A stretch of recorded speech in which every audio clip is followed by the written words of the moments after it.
guys, you may have seen these over in Southie Green. This is a yoke. It's actually cool. There's a lot of cool stuff you can do with it. But the most common thing you'll see is a yoke carry, where we carry it across our back. Coach Brady here is going to demo for us what a yoke carry looks like. We'll talk a little bit about it as well, alright? So Coach Brady, we set this bar up. It can kind of move up and down. We'll set it up in a position where Coach Brady stands up with it. This bottom part of the yoke is going to be just above his ankle, or about 6 to 8 inches off the ground, right? So Coach Brett, I want you to hop in here. He's just going to get in here just like a back squat. You're going to have this bar right across his back. Notice he has his hands on top of the bar. That's where you want to have your hands if you can. If you have shoulder mobility problems, you want to have your hands slide them out here. But for the most part, if you can get them up on this bar, I would keep them up there. So Beretta's going to stand up with this yoke.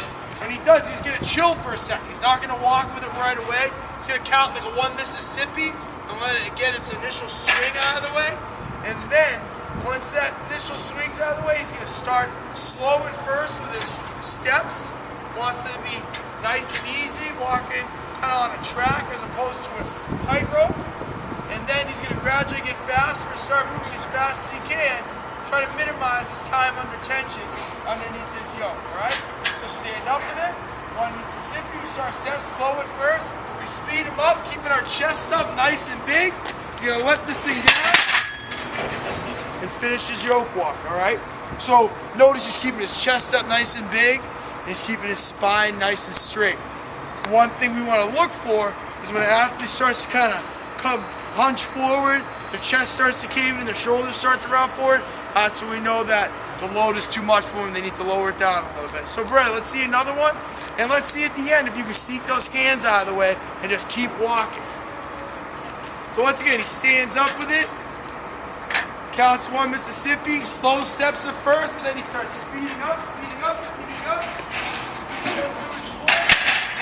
Notice he lets that rack down and just keeps on walking.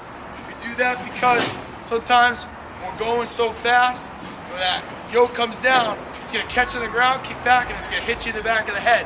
So you want to really slide those hands out of there and keep on going so that yoke doesn't come back and bite you. Cool? Good.